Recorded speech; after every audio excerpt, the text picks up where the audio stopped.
एक बार पहाड़ के पास एक छोटा सा शहर था। ये शहर अपने खूबसूरत परिदृश्य और मैत्रीपूर्ण लोगों के लिए जाना जाता था, लेकिन इसमें एक काला रहस्य भी था। वर्षों से शहर के बाहरी इलाके में स्थित शहर के सबसे पुराने और सबसे मनोरम महल के भूतिया होने की अफवाह थी। हवेली 19वीं शताब्दी के अंत में एक धनी व्यापारी द्वारा बनाई गई थी और कई पीढ़ियों से चली आ रही है। हालांकि ये कई वर्षों से खाली था और किसी ने इसमें रहने की हिम्मत नहीं की। नगरवासी फुसफुसाए कि रहस्यमय परिस्थितियों में मारे गए व्यापारी की पत्नी का भूत अभी भी महल के हॉल में घूमता है। एक युवा और महत्वाकांक्षी पत्रकार के रूप में सारा ने अफवाह सुनी और मामले की आगे जांच करने का फैसला किया। वह हमेशा अलौकिक से मोहित रहा है और महल में भूतिया उपस्थिति के बारे में सच्चाई को उजागर करने के लिए दृढ़ संकल्पित है। वह एक अंधेरी और तूफानी रात में महल के लिए निकला। उसके पास उसके साहस और उसके भरोसेमंद कैमरे के अलावा कुछ नहीं था। जैसे ही वह महल के पास पहुंचा, उसने महसूस किया कि उसकी गर्दन के पीछे के बाल खड़े हो गए हैं। महल उसके ऊपर खड़ा था। इसकी खिड़कियां अंधेरी और पूर्वाभास थी। उसने एक गहरी सांस ली और सामने के दरवाजे की ओर चल दिया। दरवाजा खोलते ही दरवाजा चरमरा कर खुला और तुरंत एक गंध ने उसका स्वागत किया। उन्होंने अस्थायी रूप से अंदर कदम रखा और महल के प्रवेश द्वार की भव्यता से मंत्रमुग्ध हो गए।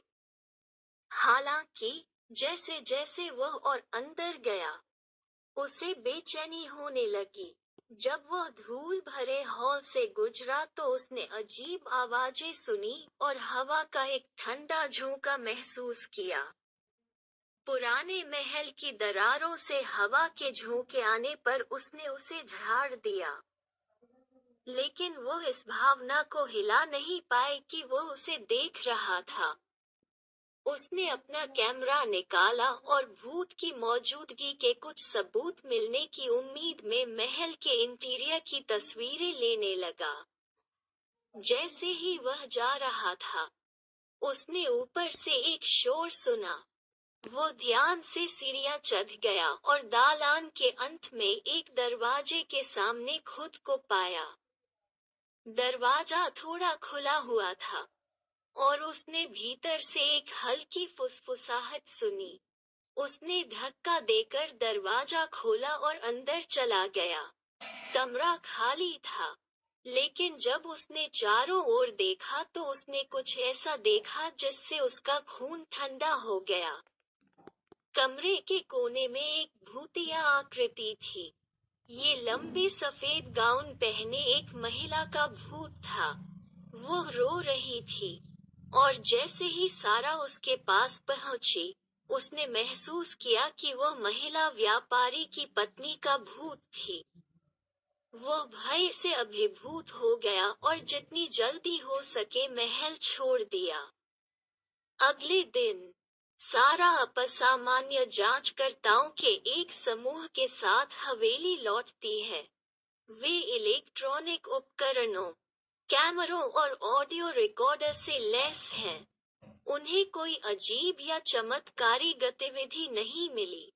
दल के नेता ने कहा कि महल में तापमान और आर्द्रता का स्तर बाहर के तापमान और आर्द्रता के समान है और कोई अजीब शोर या आवाज नहीं है। पराजित महसूस करते हुए सारा न्यूज रूम में लौटती है और प्रेतवाधित हवेली में अपनी जांच के बारे में अपनी कहानी दर्ज करती है। उन्होंने भूतिया छवियों के साथ अपने अनुभव को शामिल किया, लेकिन उनकी कहानी की समीक्षा करने वाले संपादक ने कहा कि ठोस सबूत और टीम के निष्कर्षों की कमी के कारण इसे प्रकाशित नहीं किया जा सका।